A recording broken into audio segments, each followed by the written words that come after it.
হ্যাঁ ভাই। বাড়ি কোথায় বাংলাদেশে? আমার বগুড়া জেলা।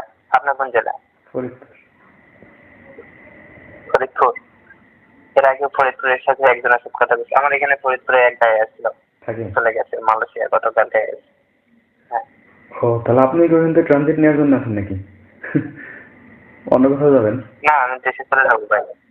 বাংলাদেশে যাবো, এই 15 দিনের মধ্যে বাংলাদেশ থাকবো। ও আর ভিয়েতনাম কতদিন যাবত থাকেন, কত বছর? ভিয়েতনামে বছর না, বছর চলবে, 8 মাস আছে। 9 মাস তো আমি ভিয়েতনাম মানে কি ভিসায় গেছিলেন? টুরিস্ট আছি ভাই। টুরিস্ট ভিসায়? এতদিনের জন্য? টুরিস্ট এসে দেশে দালাল কাজ দিছে, কাজ করলাম। কাজ করার পর এখন তো ভিয়েতনামের পরিস্থিতি খুবই খারাপ। আচ্ছা। তো পুলিশ ধরছে, পাসপোর্ট নিয়ে গেছে। এখন টিকিট কাটনো, জরিমানা করছে, কিছু টাকা জরিমানা দেওয়া লাগবে, ইমিগ্রেশনে দেওয়া জরিমানা দিয়ে পাসপোর্ট নিয়ে বাংলাদেশ। তো যাওয়ার আগে দেখেন যে আপনার টুরিস্ট ভিসা দিচ্ছে। তখন টুরিস্ট ভিসা দিয়ে কাগজপত্র দেওয়ার কথা বলছে, দালালের তো যে কথা, নিজের মানুষই ভাই। পরে কাগজ আসে দেখি কাগজ আর হয় না। পরে ওই দেশের ম্যাথ থাকতে যাবো চাইছি, করছে কে বলছে কাগজ হয় না, আমি 3 মাসের মধ্যে কাগজ করে দিচ্ছি। এসে 6-7 মাস হয়ে গেল, দিচ্ছি করতে করতে। আমি বললাম যে পুলিশ ধরবে, পুলিশ ধরলে কিন্তু পাসপোর্ট নিয়ে যাবে, তখন দেশে যাওয়া অনেক ঝামেলা হয়ে যাবে। তো করছে যত যা হয় আমি দেখবো। তাই যখন ধরছে, এখন দালালি করছে, যাচ্ছে আমি দেশে নিচ্ছি, না অন্য দেশ পাঠাবো। সমস্যা নেই। এই পর্যন্ত হয়ে আসছে, যাতে সময় লাগবে, ভালোই সময় লাগবে, তারপরে 1 মাসের মতো লাগবে, 15 দিন 1 মাস। আপনার শুধু পাসপোর্ট নিয়ে আপনার ছেড়ে দিল? হ্যাঁ, পাসপোর্ট নিয়ে ছেড়ে দিচ্ছে। তো আপনি এখানে কাজ করেন, সমস্যা কি? পাসপোর্ট নিয়ে গেছে তো কি হয়েছে?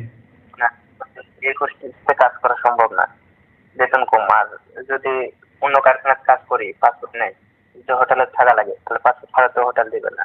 না। কি কাজ দিয়েছে, মানে কি কাজ দিছিল? আর ফার্নিচারের কাজ, এদিকে কাজের অভাব নেই, কাজ যে কোনো কারখানার কাজ করা যাবে পাসপোর্ট থাকলে, কিন্তু ওই পুলিশ ধরলে পাসপোর্ট নিয়ে যাবে, এটাই সমস্যা। অনেক আছে। এটা কি ইউরোপিয়ান কান্ট্রি নাকি ভিয়েতনাম? না না, এটা আমাকে এশিয়ার মধ্যে পড়ছে। Thailand, Vietnam, Cambodia, Thailand, Bangladesh. Thailand, Bangladesh এশিয়ার মধ্যেই পড়ছে? হ্যাঁ, এশিয়ার মধ্যে পড়ছে, মালয়েশিয়ার কাছে। ও তাহলে এশিয়ার মধ্যেই পড়ছে। হ্যাঁ, কাজের দেশ পরে বাংলাদেশ, খুব দূরে তো না, 1 ঘন্টা কম বেশি বাংলাদেশ থেকে। টাইমের। হ্যাঁ। কত খরচ করছিল যাইতে? বহুত টাকা তো নিছে। এইটা তাই টুরিস্ট আসতে তো মনে করেন 4 লাখের মধ্যে হয়ে যায় অল কমপ্লিট।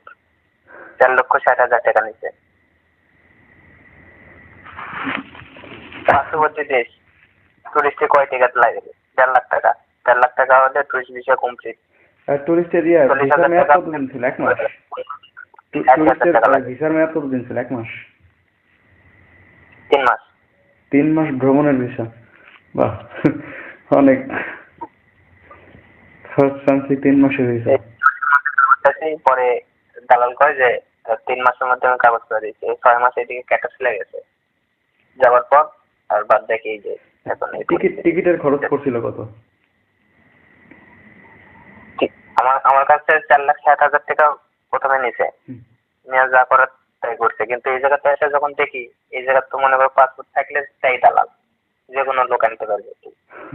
এদের কাছ থেকে যখন এরা দেখি লোক আনে 4 লাখ টাকা, 2.5 লাখ টাকা, তখন তো মাথা ঘুরে গেছে যে আমি কি করবো। রাত থেকে তারা গেছে। ভালো ভালো দেশে যাই, যাওয়ার পর দালাল পাওয়ার দড়ি লাগানো।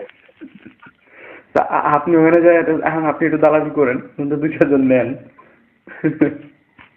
না ভাই, আমরা বিপদে আসছি, আরো 10টা ভাই বিপদে তাই না ফেলা দিচ্ছি,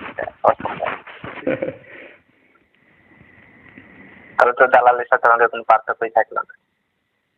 তা ঠিক। দেশের যাই যে দালাল ধরি।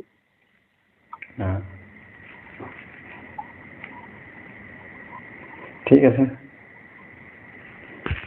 ঠিক আছে, ভালো থাকো।